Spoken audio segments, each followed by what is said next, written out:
C'est pour cette raison que dans la tradition patristique, les prières improvisées avaient une pure saveur évangélique, car elles provenaient d'un cœur plein à déborder de la parole de Dieu. Ces prières improvisées, ou pour employer l'expression d'Isaac le Syrien, celles que l'homme compose de lui-même, étaient des récitations répétitives de la parole de Dieu, étudiées par cœur, qui se complétaient et étaient bien soudées entre elles.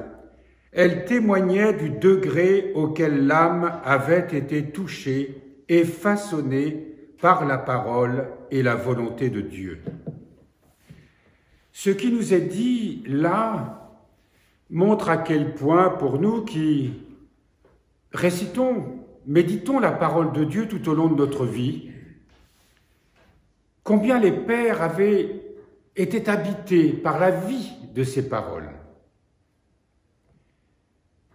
Nous avons chanté des psaumes ce matin, chanté les cantiques. Au cours de cette liturgie eucharistique, nous avons entendu les lectures. Et bien que nous soyons très attentifs, est-ce que ces paroles ont enflammé notre cœur? Nos pères connaissaient des pans de la Bible par cœur, non pas parce qu'ils l'avaient appris par cœur comme on dit communément, mais parce que, comme nous l'a montré le père Bataille Maskin à travers son expérience, la parole qu'il lisait, il la méditait, il la goûtait. C'était une mendication permanente, amoureuse, fervente, pleine de dévotion. Si bien que cette parole libérait leur vie. C'est à travers ces paroles, ces écrits, que Dieu se dévoilait. Et par conséquent, lorsqu'il récitait la parole de Dieu, lorsqu'il l'entendait, c'est une parole vivante qui se manifestait en eux. Est-ce que nous n'avons pas, nous, au cours de nos offices, senti soudain, notamment en chantant un psaume, un mot, une courte phrase, soudain devenir plus lumineuse, comme si elle se révélait à nous, comme si nous la récitions pour la première fois, comme si nous la voyions, nous voyons son sens, son vrai sens, pour la première fois, comme une véritable révélation.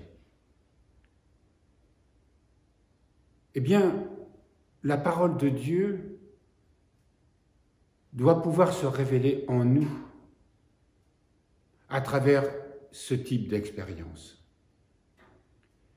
Parce que si nous l'écoutons distraitement, si nous la récitons distraitement d'une manière mécanique, cela ne suffira pas. Il nous faut pour cela demander vraiment la grâce de Dieu d'être attentif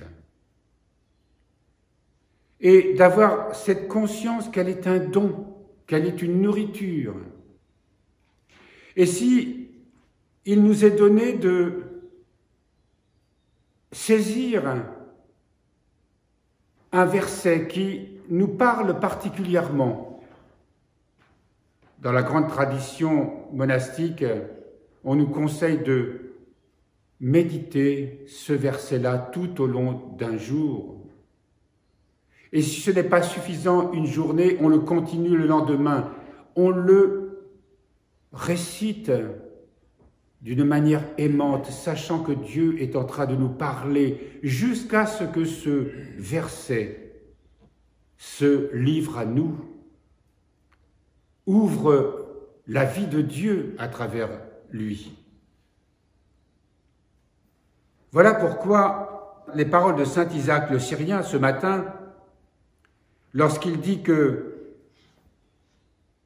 l'homme compose de lui-même, c'est-à-dire qu'il est tellement habité par cette parole, qu'il est tellement devenu cette parole, que cette parole pouvait jaillir de son cœur. Vous imaginez un lecteur habité par les paroles du texte du passage de l'écriture qu'il doit chanter au cours de la liturgie. S'il est enflammé par la vie de ces mots, combien tous ceux qui l'entendent vont soudain être disposés par cette parole qui est devenue vivante. C'est évident que dans l'Esprit Saint, tout le monde la recevra.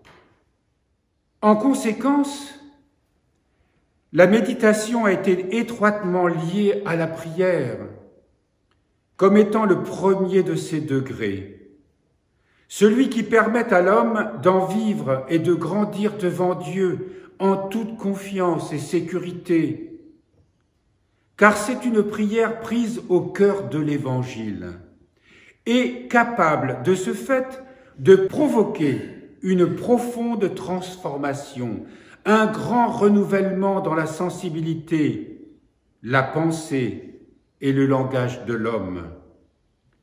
Pour cette raison, il n'est pas possible dans la tradition chrétienne authentique d'accorder de la valeur à la prière improvisée si celui qui prie n'est pas rempli de la parole de Dieu, entraîné à la véritable méditation.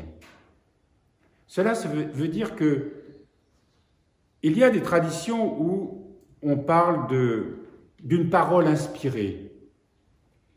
Mais nos paroles, est-ce que ces paroles sont inspirées par cette vie qui nous habite, cette vie divine qui nous habite, ou est-ce que, tout en parlant de Dieu, nous parlons surtout de ce que nous concevons de Dieu, de ce que nous croyons, de cette part qui est extérieure, intellectuelle, reliée davantage à notre nature humaine, à notre ego, plutôt que une parole inspirée qui nous habite. Il y a des sermons, des homélies qui sont brillantes. Il y a des écrits qui sont brillants, talentueux, et qui font d'ailleurs ce qu'on appelle les best-sellers. Oui, on y décèle effectivement une certaine beauté, un art. Mais nous sommes là très loin de ce dont on parle ce matin.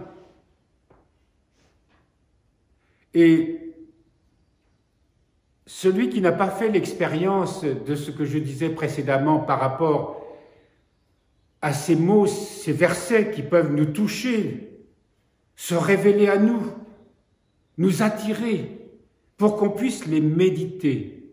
Et nous entrons là dans une prière profonde, vraie. Voyez, quand nous méditons la prière de Jésus, où inlassablement nous récitons la même prière, jusqu'à ce que ces mots que nous récitons deviennent vivants, nous introduisent vraiment dans la vie de Dieu, s'ouvrent et libèrent comme une source jaillissante. Un mot, un verset peut devenir une source de vie divine, une source jaillissante qui nous remplit de la vie éternelle.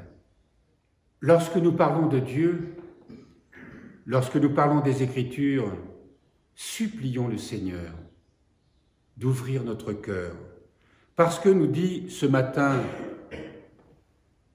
ce livre, car alors sa parole pourrait être non évangélique et ses pensées risqueraient de ne pas traduire la volonté et la pensée de Dieu. Nous avons la chance, nous, de prier tout au long du jour et de nous rappeler ces paroles.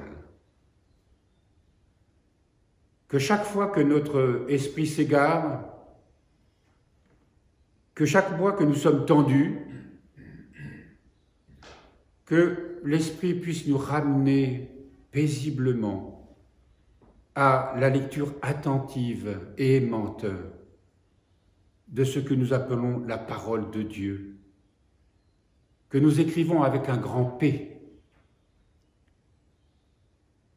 et de se souvenir qu'à travers cette parole, Dieu nous parle.